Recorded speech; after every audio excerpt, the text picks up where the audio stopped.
Et bonjour à tous, j'espère que vous allez bien. Aujourd'hui, on se retrouve pour des recettes rapides à réaliser pour une soirée Netflix. Je sais que ce genre de vidéo vous a plu les années précédentes, car les recettes sont vraiment simples et prennent peu de temps en cuisine.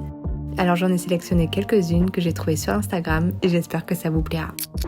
Je commence par le dessert, car oui, c'est vraiment ma recette préférée. C'est une que je compte bien refaire dans les prochains jours. Cette recette est vraiment délicieuse, alors n'hésitez pas à la refaire. Je commence par verser dans un saladier 160 g de beurre fondu, suivi de 100 g de sucre, 70 g de vergeoise, puis je mélange. Je complète avec 200 g de farine. D'ailleurs, comme d'habitude, j'utilise maintenant depuis plus d'1 an les ingrédients de chez Coro, que ce soit la farine, le lait végétal, mes beurres d'oléagineux et encore plein d'autres produits. N'hésitez pas à jeter un coup d'œil car vous avez toujours mon code promo actif qui vous permet de bénéficier de 5% sur tous les sites. Je vous mets toutes les informations en barre d'infos. J'ajoute ensuite un demi-sachet de levure chimique et je mélange à nouveau jusqu'à faire une pâte lisse et homogène.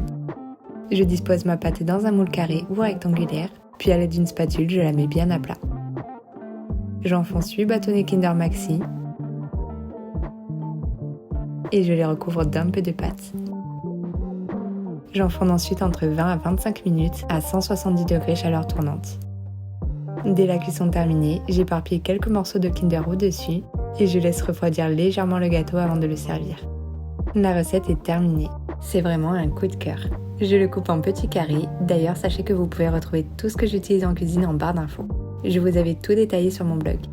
Ce gâteau est vraiment ultra moelleux et réconfortant. Passons maintenant aux recettes salées.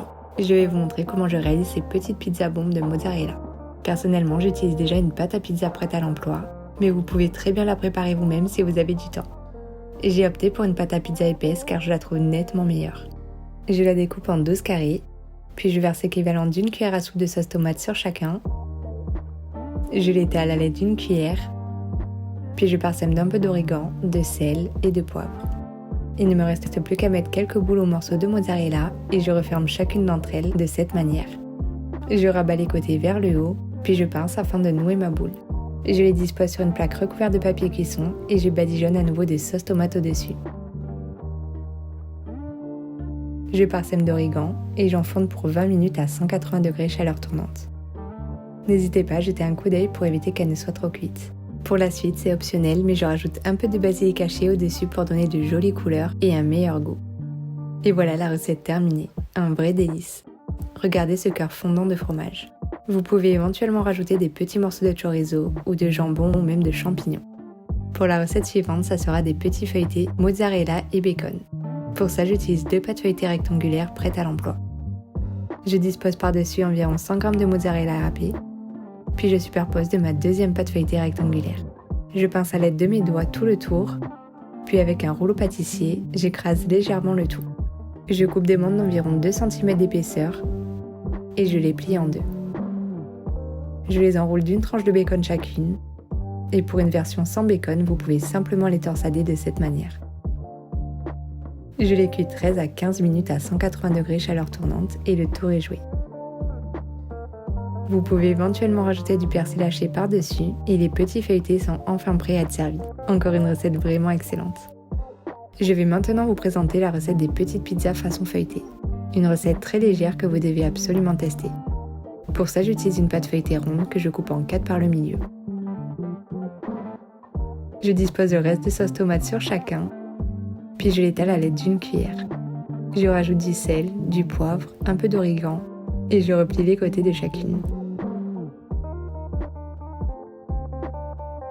Je mets un peu de dorure à base d'œuf et de crème sur le tour, puis j'enfourne pour 20 minutes à 180 degrés chaleur tournante. Dès la cuisson terminée, je laisse refroidir légèrement.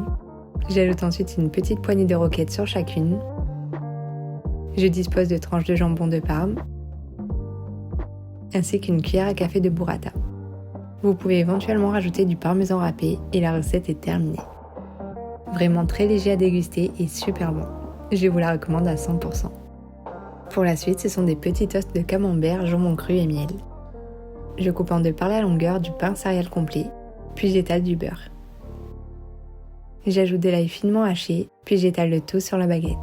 Je fais chauffer 5 minutes au four à 180 degrés, puis je complète en y mettant des fines tranches de camembert tout le long. Je complète avec des tranches de jambon cru et ça repart au four pour 5 minutes à 180 degrés. Je mets un peu d'huile pimentée ainsi que du miel.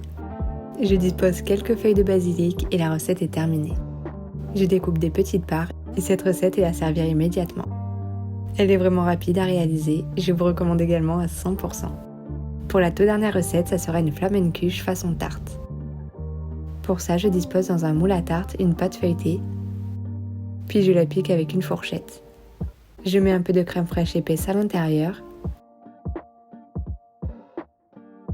suivi de fines rondelles de pommes de terre.